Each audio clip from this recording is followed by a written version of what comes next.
WASFA is the state application. We'll go into that a little bit later. But so financial aid, it's money that helps you pay for college, and it comes from multiple sources. The four main sources are grants, scholarships, loans, work study. There's a lot of kind of myths out there that, financial aid is loans only or it's grants only. It kind of encompasses all these things, and we're just going to talk about them for a second, what each of these things are. So grants are typically they're need-based aid. So um, they're determined by your financial situation. They are adjusted based off of how many credits a student is taking in school. And some examples of grants would be like the federal Pell Grant, the Washington College Grant for Washington residents only, and then a lot of schools have their own grants as well. Scholarships, I'm sure most everybody has heard of scholarships. There are more than 1.5 million scholarships out there on an annual basis. They can be one time, they can be renewable, they can be based off of grades, like merit-based, or they could be based off of like financial need. They typically are a separate application from the FASFA and WASFA. We aren't going to be really covering that here. We're really going to be focusing on the FASFA and WASFA, but I think it's important for students to, potential students to look at all of the areas they can be getting funding, and scholarships is definitely a good place to look for additional funds. So some places that you could go to look for scholarships, your high schools, if you're a graduating high school student, colleges, whatever colleges you're looking at attending, they should have their own like kind of scholarship page and would have information for you to find out about any scholarships that happen at that school and maybe even from transfer schools. As well as there's a state resource if you're looking at going to Washington State schools. The washboard.org is a really good search engine tool for students. And then foundations, religious or community organizations. There's just a lot of different places you can look for scholarships. The one thing just to remember is to make sure that you should never have to pay to fill out a scholarship application. And you want to just make sure that you if you're filling out scholarship applications, you're sure that they're not a scam, that they've been vetted. So work study is another opportunity. When you fill out the FASFA and WASFA, you kind of determine that's how financial aid departments can determine what aid are you eligible for. So work study is another resource. You actually do like a part-time job on a campus, and you earn paychecks, but those funds can be used to help you pay for college. So, and then loans is kind of the last one. This is the one that most people want to avoid, but that will be when you fill out that FAFSA application, you might see loans come through on your financial aid offer. And these are additional resources. There are two different kinds of loans. So subsidized loans are kind of the better of the two, but they are need-based. Those aren't accruing interest while you're in school because the government is subsidizing that interest. And then unsubsidized loans do accrue interest while you're in school. So just kind of things to think about. And, when you are utilizing loans, you are incurring debt. So it is a resource. And sometimes if you need to use that resource, then definitely access those resources. But I always encourage families and students to be looking at scholarships in other ways so that way they're not accruing debt while they're in school, or minimize the debt that you're accruing while you're in school. All right, so I just want to I think it's important that families and students kind of understand, how does what they're eligible for get determined? So I'm going to throw a couple vocabulary words at you. The first one is cost of attendance. So every student has what's called a cost of attendance. Um, and it includes all the things listed on the slide: tuition and fees, housing and food, books and supplies. This is not actually what you are being charged by the school to go to school, but it is kind of what makes up a student's budget, and what the financial aid offices have to work with to kind of fit all the different types of aid that they're eligible for. So then the other vocabulary word that I'm going to throw at you is the student aid index. So when you do your FAFSA application and after your tax information has been sent over and you fill out family size and answer all the kind of financial and household questions, then when your application gets processed, you will get an SAI, and this number helps determine kind of what need-based aid you are eligible for as a student. If you are a dependent student, then that student aid index kind of comes from student information and parents' information. If you're an independent student, then it would just come from your household. So this just is I promise it's the only math slide, but the way that financial need is determined by financial aid departments is that cost of attendance minus a student's student aid index, or SAI, determines a student's financial need. And these are the numbers that financial aid offices and representatives need in order to build and create those financial aid award offers for students. So to apply for financial aid, students will only do one of these applications. So FASFA is the one that a majority of students will do, and the WASFA is there for students that might not be eligible for federal funding. But FASFA is actually the larger umbrella. If you kind of think of the umbrella, so FASFA is the largest umbrella because when you fill out your FASFA application, financial aid departments can kind of determine what are you eligible for on a federal level, and then what are you eligible for on a state level, and then what are you eligible for at an institutional level. If a student is not eligible for federal funding, then they would just be looking at state and institutional funding. So if you're eligible, we encourage people to apply to the FAFSA just because it's that much more resource that you have available to help you pay for school. All right, so we're going to talk a little bit about the FAFSA application. So eligibility is determined by these things. Is what you need to be eligible for financial aid. And really the ones that are really important for you to know is that you would need to be a US citizen or an eligible non-citizen.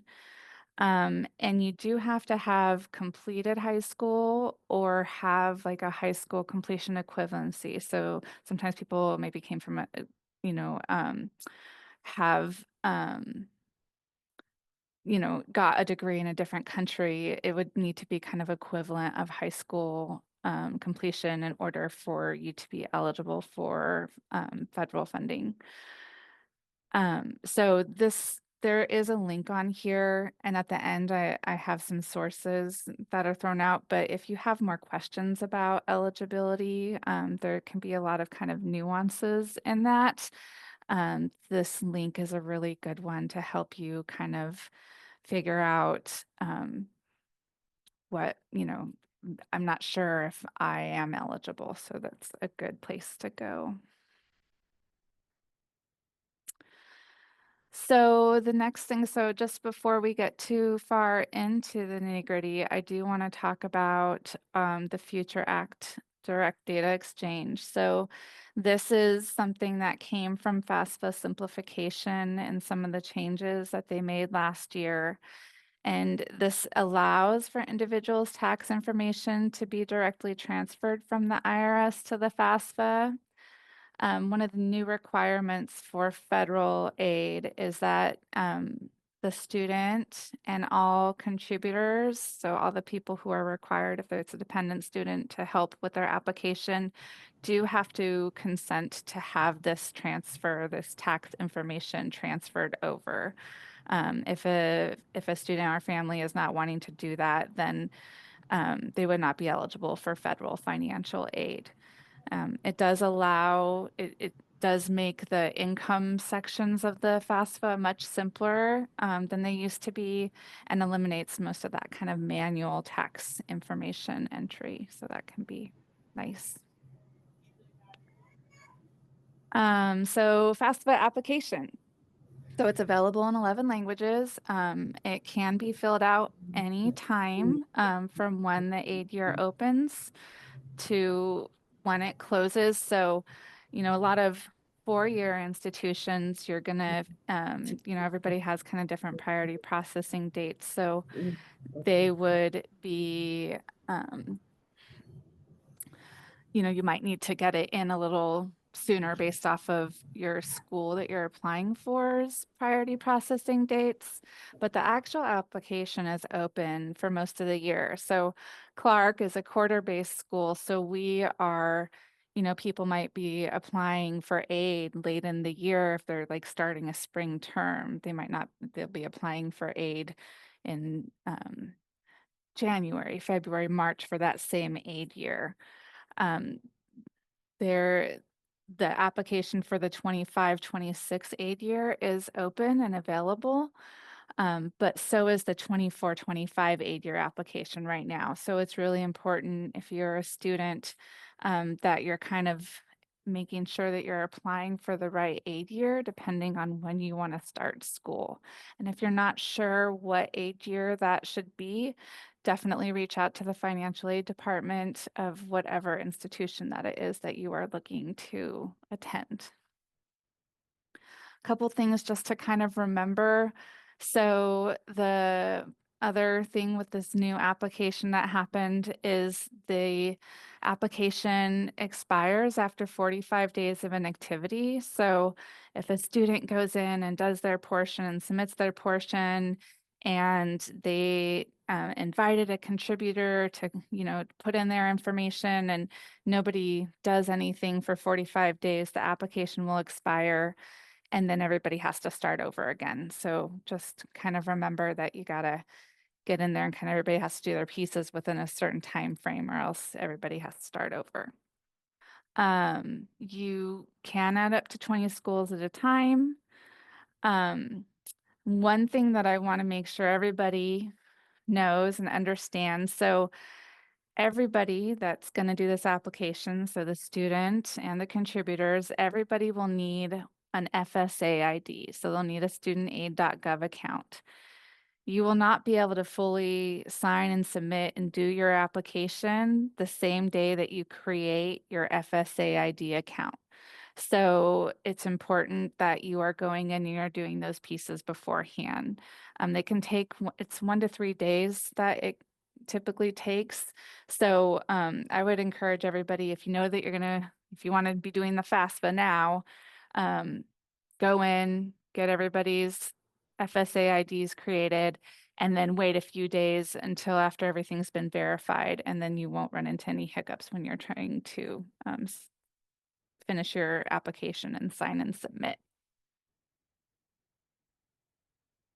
All right, so this is kind of what the screen looks like if you have not created an FSA ID. If you have created an FSA ID before, you kind of only get one, like it's tied to your social security number. So if you have gone through this process before and you have an FSA ID, but say maybe you no longer have access to an email or no longer have access to the phone number that was tied to that, you will need to go in and kind of reset your account. Like you're going to have to get back into that original account that you created because it's tied to your social security number or your identity. So if a contributor has no social security number, they will check the little box that says, I do not have a social security number. That is another part of the changes, that everybody, all contributors, whether or not they have a social security number. So parents that might not have a social security number need to create a FSA ID as well. And then the other thing to remember with this is that everybody has to have their own information. So a student couldn't create their account using an email and then the parent try to create an account using the same email. Everybody has to have their own separate information. So just keep that into consideration when you're creating those. All right, so FSA IDs for contributors with no social security number. So last year was the first year that this kind of became a requirement that everybody had to have an FSA ID. There, with the rollout of the new application, there was kind of a lot of hiccups along the way. So the Department of Education has actually kind of waived the separate manual attestation and validation that needed to happen. So for this year, if parents are, creating this FSA ID, there's going to be a little question that they're going to certify that the information provided is complete and correct. They're not going to have to send a bunch of documentation to an email. The Department of Ed is trying to figure out what is the most efficient way to do this verification process, and so have simplified it for the 25-26 aid year. The other thing just to remember and know is that just because you mark a box, families could still be selected for verification at the college level. So just know that, whatever you're putting in your FASFA, and this is true for any family, you could be selected for verification and then have to provide documentation to the actual college that the student's attending. So. All right. So what are the kind of the things that you'll need when you're actually sitting down to do your FAFSA application? So you're going to need the student and contributor social security numbers, tax return information.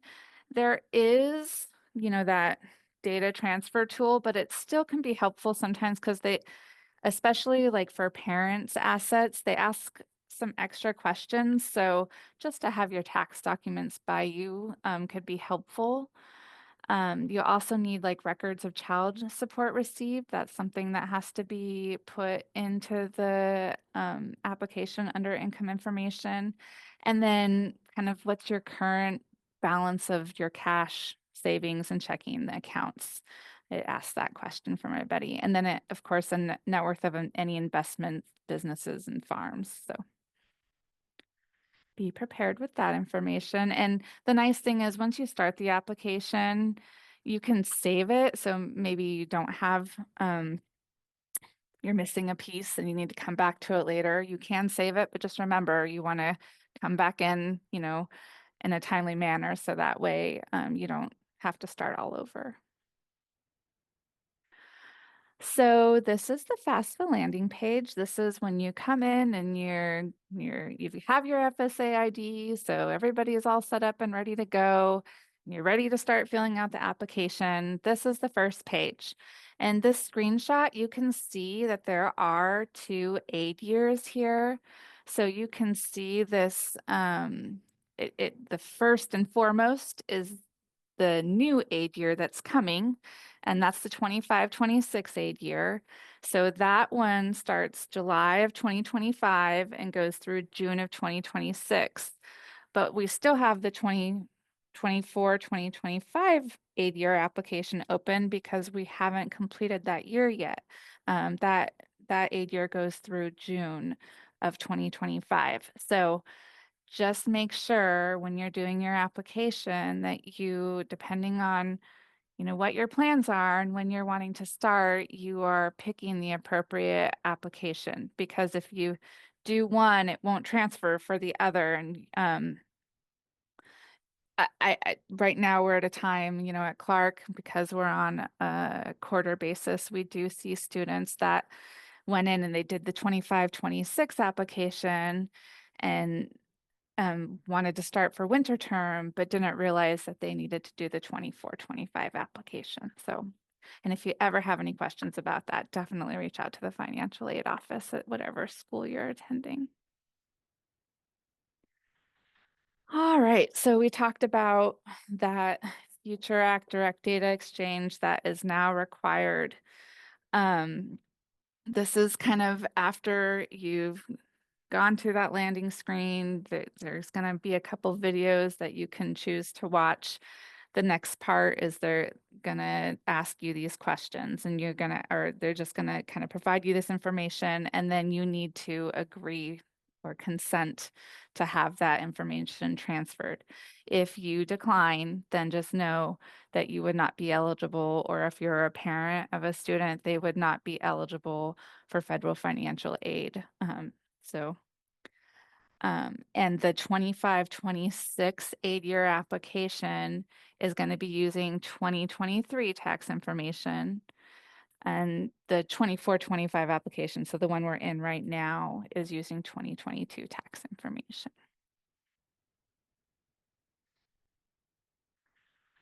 All right, so before we kind of go into personal circumstances, I just kind of want to talk about what is a dependent and who is a dependent student.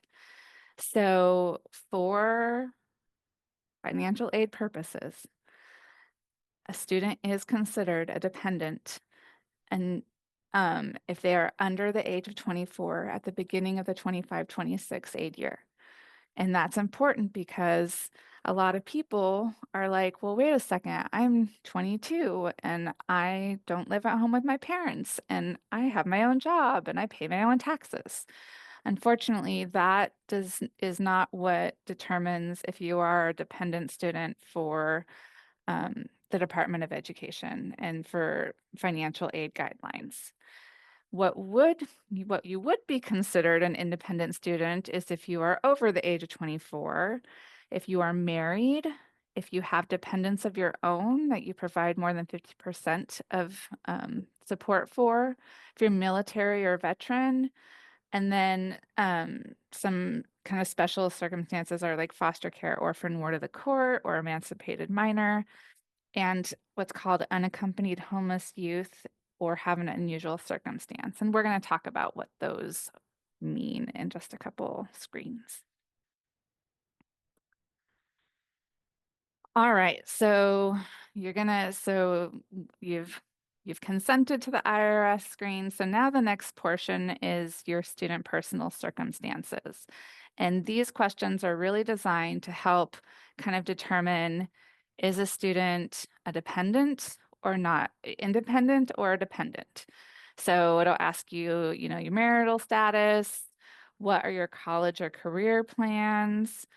If you have a bachelor's degree, it's really important in these two questions, what year you are going to be in college, and if you have your bachelor's degree, that you answer those correctly, because it will affect what aid you're eligible for. I have seen lots of students that they read this wrong, and they're like, oh, am I trying to get my bachelor's degree? But it's asking you if you have a bachelor's degree. So just make sure that you're kind of reading through the questions. And if you get stuck or have any questions, reach out to either financial aid department or some of the resources that we will talk about later on in this meeting as well. And then after you get through those questions, the next portion is that student personal circumstances. And this is where it's going to kind of ask, like, if you were a ward of the court or if you were in foster care. So make sure, you're truthfully answering those questions, because those questions, how you answer those can actually, there might be additional resources or resources available to you. So you'll want to answer all of those. And then after you answer those questions, it will kind of prompt you to other circumstances. So it's going to ask two questions. The first one is about unaccompanied homeless youth. So again, these are circumstances that would allow someone who's under the age of 24 to possibly be considered an independent student as long as these circumstances apply. So the thing to know about unaccompanied homeless youth and the next screen is that there are additional steps that the student will need to do. So if you mark yes to this box, you will have what's called provisional independency. So it's the application is gonna kind of have you go through and treat you like an independent student, but you will have to, whatever school you're going to, you will have to provide some paperwork and have some interaction with them for them to verify that um, you would qualify to be considered an independent student. Unusual circumstances is the other of the two. So again, both of these would allow a student to have that provisional independency, and not provide parental information on the FASFA. But again, you have to go back to the school. I do just want to talk about this one really fast because there's a lot of students that again, they're like, wait, I work, I pay my own bills, I pay my own taxes, I live on my own, my parents aren't contributing to my education. That is unfortunately not something that would allow for a dependency override.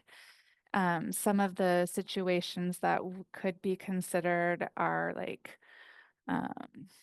if you left home due to like a threatening environment, like so emotional or mental or physical abuse, um, abandonment or estrangement from their parents.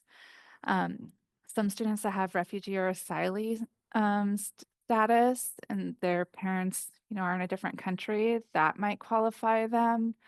And then, or parent, but both parents are incarcerated, and contact with parents, isn't puts a student at risk, or that they're unable somehow to locate parents. So a parent refusing to contribute to a student's education also would not be something that would um, that would qualify for this. So just kind of know that. So now you might be asking, okay, well, what if a parent doesn't want to supply information and is refusing to share that information? Um, there is an option for dependent students to, sorry, before I go there, this provisionally independent student screen, this is what a student will see if they do answer yes to either of those questions. And it does tell you to complete your application, you'll need to contact the school. So just know this provisional independent status is not permanent. It does have to all be verified through the school. Um, so dependent, this is the option for students whose parents are refusing to provide their information on the FAFSA. It does allow a student to get some funding. It would be really minimal funding because a student would only be eligible for unsubsidized loans. And I don't know if you remember, but from that screen that I talked about loans, unsubsidized are the ones that are accruing interest while you're in school. So, and it definitely limits the amount of funding that a student would be eligible for a year.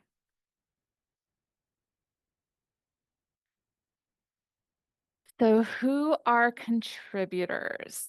So contributors can include parents and spouses. What would be considered a parent that would need to be a contributor on a student's financial aid application would be like their legal parent, biological or adoptive.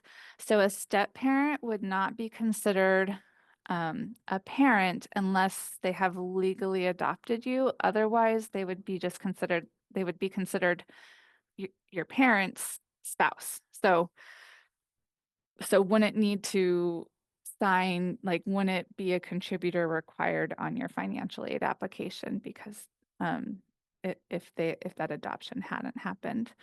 There's a really cool resource and tool that they came up with this year, because this can get messy, especially, families where like there was separation or divorce, which parent should I be putting on my FASFA? Who is my contributor? This parent wizard is a great tool that allows students, it kind of, you put in your parents, you put in the situations, and it kind of helps you whittle down to like who is supposed to be a contributor on my FAFSA. So I definitely encourage families to do that. I will just say, so the way like divorced or separated families go is so it's whoever provided 50% of the support or more than 50%. So whoever provided the most financial support for the student is who you would put on your FAFSA. And if the situation really is that there was an equal contribution, then it would be whichever parent makes more, is how the Department of Education has kind of order of operations. So the next screen, so I guess the other thing that I just kind of want to make sure that people know is that if somebody is identified as a contributor, that doesn't mean that they're responsible. So if you are a parent, um, you are not you're not taking financial responsibility for the students, like if they're getting loans or, if they were to go into default or anything like that. It doesn't have that kind of financial repercussions on contributors. But because you are considered part of that equation and a family member, uh, and a family income that could be contributing to education, that is why you would need to put information on there. So um, I think I did 2 slides in the same thing, but I do want to make sure people know, like, it's not going to hurt you financially to be a contributor on a student's application. That's important. All right, so next, so the student invites the parent to the FAFSA.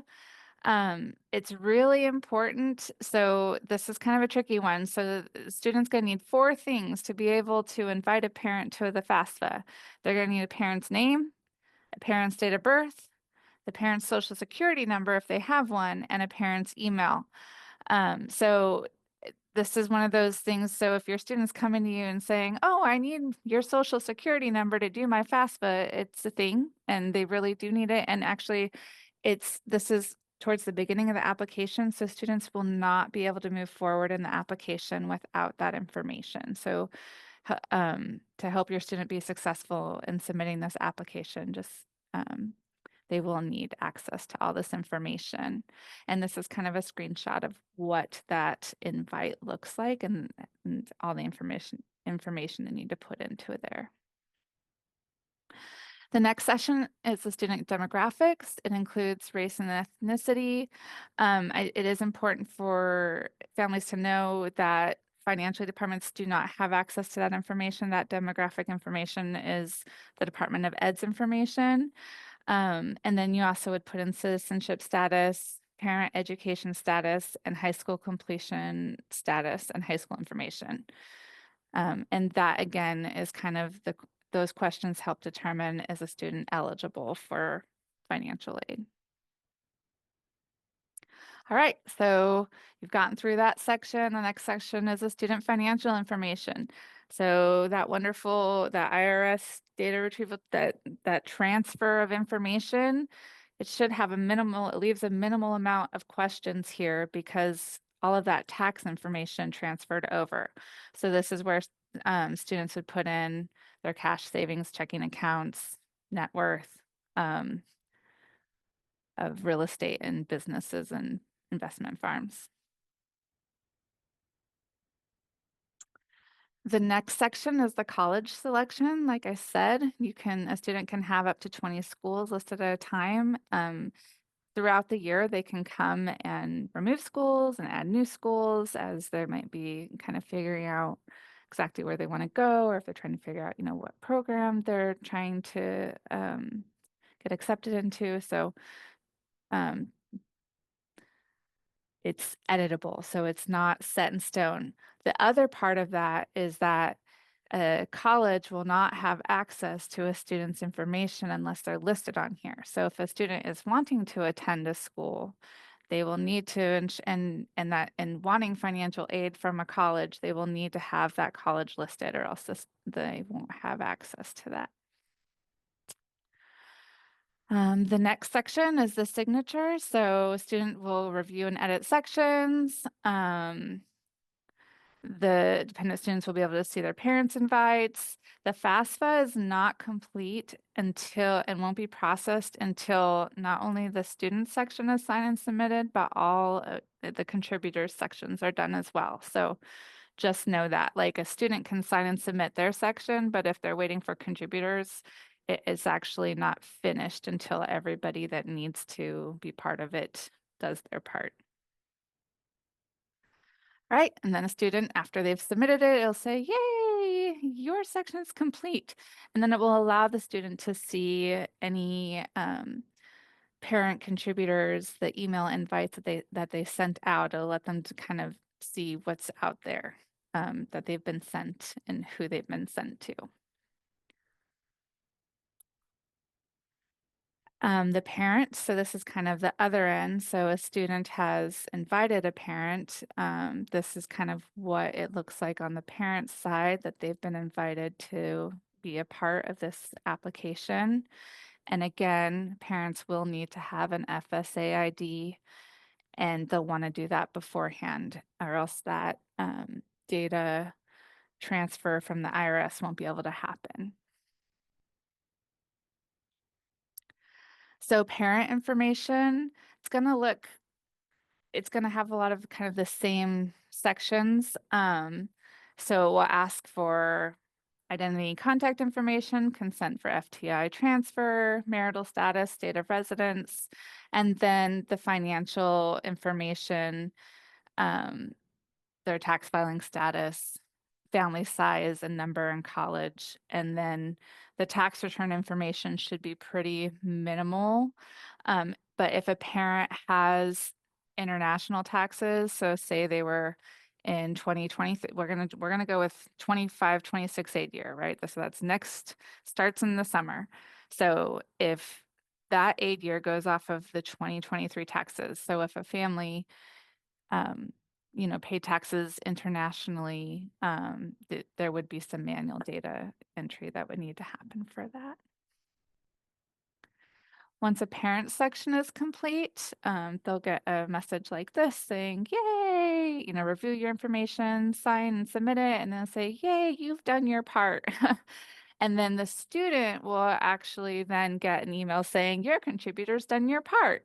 So it is, the contributors won't be able to see all the student stuff, but the student will get a notification that everybody's done what they need to do. And then after submission, students will receive a eligibility overview. It confuses families because they get it from the Department of Ed and they're like, oh, this means I have financial aid and this is how much I'm getting. That is just an overview, and it's just an overview of potential federal aid. So it is not your official award offer. So just know that. any official award offers will be coming from the college, not from the Department of Ed. And then students can make corrections to their FAFSA online. They can add and change schools online. Schools might request documentation, and special circumstance requests can be submitted to school for considerations. So I'm going to talk about special circumstances really fast. So they're using the prior year's tax return, right? So every aid year, it's always the prior year. So for the 25-26 aid year, they're using 2023 tax information. Well, a lot of things can happen in a year or two, right? Like maybe there was divorce or separation, maybe there was death, maybe there was loss of income, maybe a family member lost their job. So there's a lot of things that can happen that would change families and students' financial information from a couple years ago.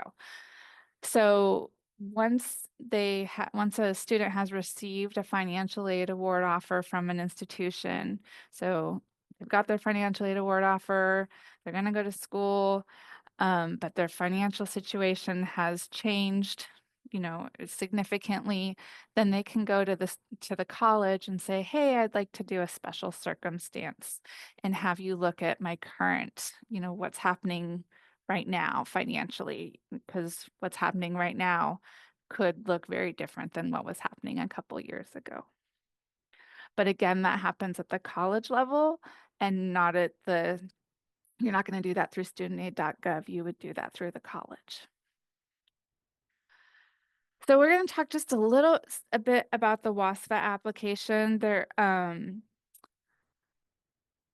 I don't have a lot of screenshots. The application came out kind of late this year, just for Washington State. So, but if you've done it before, it looks similar. And if you haven't, I'm going to give you some resources and places you can go if you end up getting stuck or needing help with this application.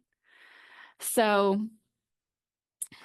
who's eligible for the WASFA? So remember when I said when you do your financial aid application, you're only going to do one. So if you're eligible for the FASFA, then you do the FASFA, and then when it gets to the financial aid departments, they're going to look at Washington State aid. Are you eligible for Washington State aid? And are you eligible for institutional aid? Some people are not eligible for federal aid. So some of those would be like undocumented citizens, dreamers, non-citizens, like ineligible non-citizens. Sometimes it could be, a family member doesn't want to do the FAFSA. There's different reasons they might have defaulted on student loans. There are certain things that people are not eligible for that federal funding.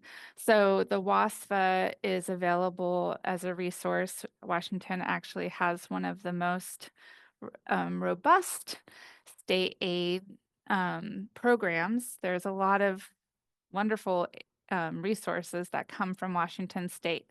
So this option is available. The thing with WASFA, and if you're not sure, then I'd have you do the eligibility quiz, just because that will allow you to kind of determine, is this me or is this not me? Sorry, I think I have a double. Okay, I'm going to give you this one because this is actually an updated screenshot of what that eligibility quiz looks like. But so if you're not sure if you're eligible for FAFSA, the quiz can help ask some questions that kind of might help you determine that. And then if you're still not sure, you definitely reach out to a financial aid department. When you do the WASFA, if you're not eligible for the FAFSA, or for some reason you're not doing the FAFSA, you're choosing to do the WASFA, a couple things. You do have to be a resident. It's typically 12 months. Some of those residency requirements might change if it is based off of like refugee status. So just kind of know that. And then it has to be a Washington State school. So federal funds, they go with you kind of state to state, whatever school you go to in, the United States, those funds would go with you. But WASFA funds, I think Washington state funds would only be funds you could utilize in the state of Washington at state institutions that can utilize it, and you have to meet those residency requirements. This is also, it kind of does the same thing. So it's available in English and Spanish. Student needs their own email address. The parent will need an email address because that is how the invitation to put their information in is provided. So they don't need their own account, but they do need an email address so that way the student can invite them to be part of their application. And then it does have manual income entry. So that is sometimes the tricky part. So again, if you start and you realize I'm not sure how to do this, then I definitely encourage families to either go to a lab, go to the financial aid office of where you're applying to, go and get help. There's a lot of community resources too, which I'll talk about in just a second. And then these are just some quick things about some kind of additional information for parents of dependent students for the WASFA. So the parents do not need a social security number for a child to apply for the financial aid. So know that. If a parent doesn't have a social security number, ITIN or DACA number, and you're doing that application, you're just going to put all zeros into that field. The parent email address, again, has to be different than the student one. Everybody has to kind of have their own unique way to get a hold of them. And the request for parents to sign the email with the link will expire after 72 hours. So if the link expires, the student will need to log back into their account and resend a new signature request. So just kind of some tips there. And then some steps in the financial aid process. So just remember, so doing the FASFA is one part of it, but the other part is you have to apply for the colleges that you're wanting to attend. So in order for schools to process your aid, you have to include them on your FAFSA, but then you also have to apply for admissions at their school. Applying for admissions doesn't mean that you have to go there, but it's what allows colleges the ability to set up an account and access your information. So just know that. And then if colleges, after you've submitted your application, they're asking for stuff, make sure you respond right away. If you're not sure what they're asking for, reach out to them. Don't be afraid to reach out to them because if they need something, it might be stopping your ability, like them to be able to get you your financial aid award offer. And then after you get your award offer, there might be additional steps. Again, make sure you're reaching out to whatever school you're trying to go to, just to kind of, if you're not sure what the process is, ask. You can't ask too much.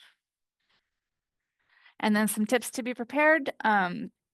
Establish your budget, make sure that everybody knows how everybody's contributing. If parents, have some money to contribute or have a college savings account or have some savings, just make sure everybody kind of is on the same page of how school is going to be paid for. Always save. Make sure you're filling out the FAFSA WASFA application every year. It is a yearly process. You don't just do it once, you have to do it for every financial aid year. And then apply for scholarships and try to minimize loans and debt. Again, if you need that resource, that's why it's there. But if you, like sometimes scholarships or additional funds can help fill in what loans might have. So I've talked a lot about the FAFSA WASFA application, but I want to make sure you know that this isn't all just information. We actually have some places and spaces for families to come to get help, hands-on help with the application. So we have a couple sessions coming up in the Fort Vancouver Regional Libraries. So on Saturday, January 5th from 10 to 1 p.m. at the Cascade Park Library, we will have a FAFSA WASFA lab. There's a registration link on this screen. Also, if you go to the Fort Vancouver Regional Library, and we also have the link up on our webpage, on our financial aid webpage as well. And then Saturday, February 8th, same time, but we'll be at the Battleground Library. Clark College also has some financial aid Tuesdays, and those are hands-on FASFA, WASFA labs. It's Tuesdays from 3 to 5, January 28th, February 11th, February 25th, and March 11th. There's a registration link. And then we also have a partner, Fourth Plane Forward, who we have partnered with. They're kind of the community-based organization that has programming and walk-in time set up for community members to come and also get hands-on help with their FASFA, WASFA applications. They will have them on Saturdays in person from 9 to 1 and Sundays in person from 1 to 5. And I'm going to, Diana or Michelle, can one of you, or Keely, did you get a chance to throw kind of that information in the chat about their webpage? Yep, it's all in the chat already. Perfect. Awesome. So yeah, check out the information in the chat. You can go to their webpage for more information. Those are happening in the Fourth Plane Community Commons. So there's lots of resources out there for you. This is just a slide of my sources, but so I'm going to open it up to questions. I'm going to stop sharing my screen and then get some questions going.